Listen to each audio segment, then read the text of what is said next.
Guys, I was just thinking how a lot of people like to question the Bible a lot. A lot of people question the Jesus of the Bible. But I'm saying, out of all the publications and ancient documentations, why don't they question the Jesus in the Quran like that? You get what I'm saying? Yeah, you may have people that question the Quran and people that question Jesus in the Quran, but it's not as much as how people question the Bible. Lately, it's a lot of people saying, "How do you know the Bible was written by these people or this people?" Like the Bible comes under a lot of scrutiny than it does the Quran. And what I mean by that is when we talk about Jesus, why don't we question the Jesus of the Quran, just like anybody would question the Jesus in the Bible? And I believe in Jesus, the Most High God, in the Father and the Holy Spirit. I believe in the Trinity. But aside from my beliefs, it's like as a Christian or as anybody else, question the Quran. Like you question if Jesus died or if it really happened. How is that Jesus even real? How did that Jesus even, not die on the cross? How did Allah even not make it appear that he didn't die on the cross? How was that story true? Oh, we have to believe it?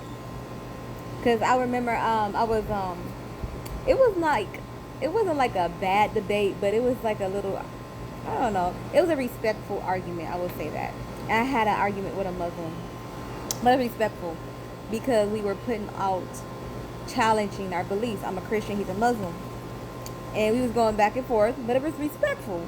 We wasn't loud. I admitted some things and he did too as well, but I always made it clear that Jesus is the only way. But of course he's not going to believe that. He don't believe that he's God. And I came from a religion who did not believe that Jesus is God until I actually had faith in Jesus and experienced him myself. But when we talk about the authenticity of Jesus of the Bible, let's talk about the authenticity of the Jesus of the Quran. Let's put the Quran and the Bible side by side, guys, and start digging, because a lot of people don't believe in his crucifixion. Because what? I'm going to just give you some examples. Because, okay, the Bible, we have ancient manuscripts, copies. We have ancient copies of the original manuscripts. They are copies, but they're ancient manuscripts that have been copied. Now, we don't have the original manuscripts because the original manuscripts had wore off or wore out. The writing has wore out, and they preserved it by copying the same manuscripts. And all of these copies, these are thousands of copies. We're talking about thousands of consistent copies. These copies stayed the same for thousands of years. And for copies to stay the same for thousands of years says a lot, that there have been no change of the message. There was still a crucifixion of Jesus. And I wanted to say, I'm saying like it was ancient copies. These ancient copies of the Bible. But I'm saying if you really want to know about the life of Jesus Christ, where are you going to read it at? The Quran or the Bible? You're going to read it in the Bible, because the Quran don't even give the details of Jesus. I don't think it even tells us where Jesus died at. And this Muslim that I was, debating with, he was like, what year did Jesus die, or what month was he born? I said the month was not written in the Bible of when he was born. I admitted that, but it ain't got no month in the Quran when he was born.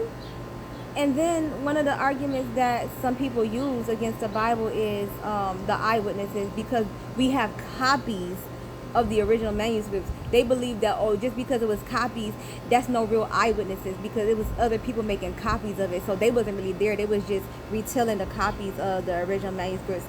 But the argument is it's still preserved for all this time, telling the same message of the people of the original manuscript. But because of their argument saying that, there is no real eyewitnesses of Jesus, my argument is there's no eyewitnesses of the Quran about Jesus. So how are y'all even talking about Jesus? We got to believe everything that an angel had said in a cave to Muhammad. How did the angel know? We don't have no eyewitnesses of Mark, Luke, Matthew. We don't have none of his disciples telling about Jesus in the Quran. But we know Jesus had disciples. We know he performed miracles. So how is the Quran able to get away with talking about Jesus when they don't even have no eyewitnesses? Think about that. I'm just saying this to the Muslims out there.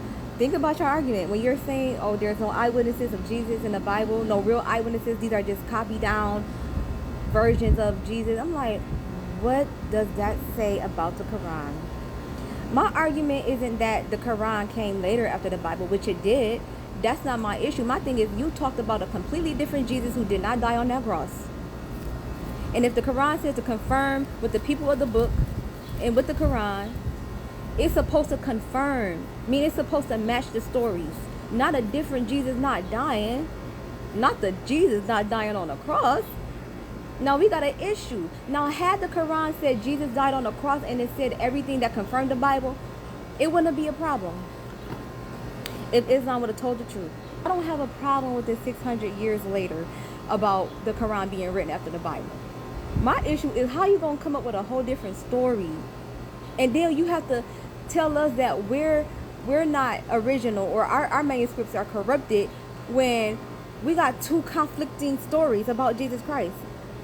You don't even got no eyewitnesses. We have to believe an angel in the cave, a completely different angel called Gabriel, not the same Gabriel of the Bible, because Gabriel in the Bible came to Mary and said that you're going to give birth to the Son of God. Y'all don't even believe that Allah has a son. So when Gabriel had came to Mary in the Quran, he said that you're going to give birth to, I think he said Isa, whatever, but it didn't say Son of God. It said something different, because they don't believe that Jesus is the Son of God, and they don't believe that he's God. They don't believe that Allah has a son. They just believe that he's just a high, well-renowned prophet.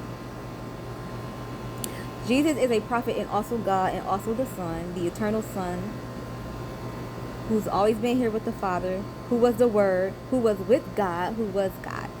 However, my issue is that with the Quran. But I was just having this discussion with Muslims, and I don't hate Muslims. It's just the argument is like, you saying our stuff is corrupted, and we have to just depend on a revelation that happened in a cave with not the same angel of the Bible of Gabriel, and a conflicting different story of Jesus not dying on the cross. This is an issue.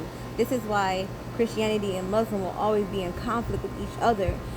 I'm not forcing anybody to believe my faith or anything. I'm just saying, it's a challenge. You always have to challenge your faith, I believe, to see and test the spirits. And I believe wholeheartedly that it will lead you to the one and only true God, and that's Jesus Christ. And if it doesn't, I really believe that you should pray and ask God for yourself to reveal who the true God is. But it's only one way, truth, and life, and that's Jesus. Jesus says he's the way and truth and life. He don't have to lie. It is written. And a lot of people can say, oh, because it's written, why do we got to believe it? You don't have to believe it. But the truth is always going to remain. The truth is always going to remain. But it was written. And yeah, so that's my only issue. Well, not my only issue. I have more issues. But I love y'all. God bless.